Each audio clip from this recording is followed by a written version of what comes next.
Sintayong bujuk 5 pemain keturunan ini demi bantu timnas Indonesia lolos Piala Dunia 2026. Harus mempunyai target untuk perbaikan prestasi timnas, itu yang utama. Cara-caranya pun terhormat. Kenapa? Aturan FIFA menjelaskan setiap negara boleh menaturalisasi semua pemain. Kita bisa lihat tim nasional Belanda sendiri, itu banyak keturunan Suriname, ya. Pemain tim nasional Prancis juga banyak dari negara tentu koloninya mereka. 실질적으로 우리가 지금 현재 모든 국민이나 우리 축구 팬들이 행복하지 않냐, 그 부분에 있어서는 우리가 기여했는 선수들이 있기 때문에 지금 현재 그 위치까지 올라와 있는 부분이고, 우리가 그 위치에 와서 더 많은 위치로 올라가게 되면 우리 인도네시아 축구가 쉽게 무너지지 않는다는 뜻이고, 우리가 그 올라가는 과정이 지금 상당히 힘든 부분이 있기 때문에. Sintayong membujuk 5 pemain keturunan tambahan demi membantu timnas Indonesia lolos Piala Dunia 2026. Pelatih 53 tahun itu mengindikasikan timnas Indonesia belum akan berhenti kedatangan pemain keturunan berkualitas. Sekarang kita bisa lihat masyarakat sepak bola Indonesia sangat bahagia dengan kehadiran pemain naturalisasi di skuad timnas Indonesia. Kalau performa kami lebih baik lagi, kami tidak akan mudah dikalahkan oleh siapapun, kata Sintayong. Jadi, memang ada yang bilang proyek naturalisasi menyusahkan pemain lokal, tapi tolong jangan ada yang salah sangka. Kalau kita bisa naik peringkat 50 dunia, mungkin sepak bola Indonesia tidak akan mudah dikalahkan, lanjut Sintayong. Sintayong bahkan melihat ada peluang timnas Indonesia lolos Piala Dunia 2026 berkat bantuan pemain-pemain keturunan. Terbukti di 2 laga awal grup C, timnas Indonesia sanggup menahan 2 tim langganan Piala Dunia, Arab Saudi dan Australia.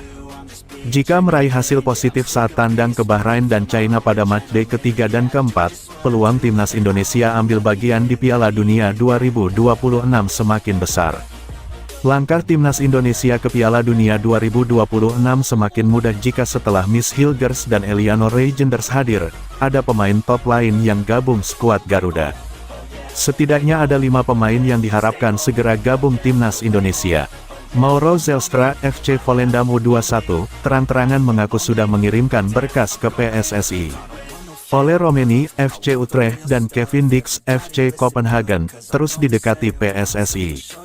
Media Belanda, Voetbal Premier, mengatakan Harold Jedewal sudah menjalani proses naturalisasi menjadi WNI. Tentu yang bikin heboh adalah pernyataan Voetbal Premier yang mengatakan Pascal Struijk tersedia untuk memperkuat timnas Indonesia. Jika nama-nama di atas bergabung, melihat timnas Indonesia finish 2 besar grup C sekaligus lolos Piala Dunia 2026 bukanlah mimpi di siang bolong.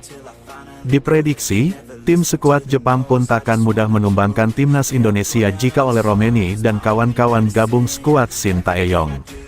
Mungkin saat ini banyak pemain Belanda keturunan Indonesia yang merasakan bimbang karena masa depannya di level internasional masih belum jelas. Itu terjadi karena sampai saat ini mereka belum mendapatkan kesempatan membela timnas Belanda, salah satunya adalah Ian Maatsen. Ya, pemain Aston Villa tersebut masih bingung apakah tetap berjuang demi bisa bergabung ke timnas Belanda atau lebih memilih membela timnas Indonesia.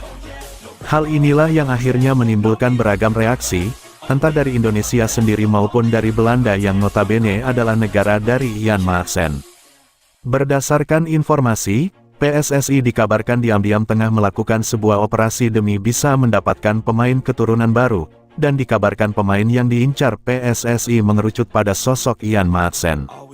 Sebuah kabar yang tidak terlalu mengejutkan karena pemain berusia 22 tahun itu sebelumnya memang tengah dirumorkan bakal bergabung dengan timnas Indonesia. Hal itu terjadi karena Ian Maatsen masih memiliki darah Indonesia, tepatnya dari Jawa. Rumor itu semakin kencang karena sebelumnya Maatsen mengungkapkan rasa kecewanya karena sampai saat ini dirinya belum diberi kesempatan untuk membela timnas Belanda di level senior.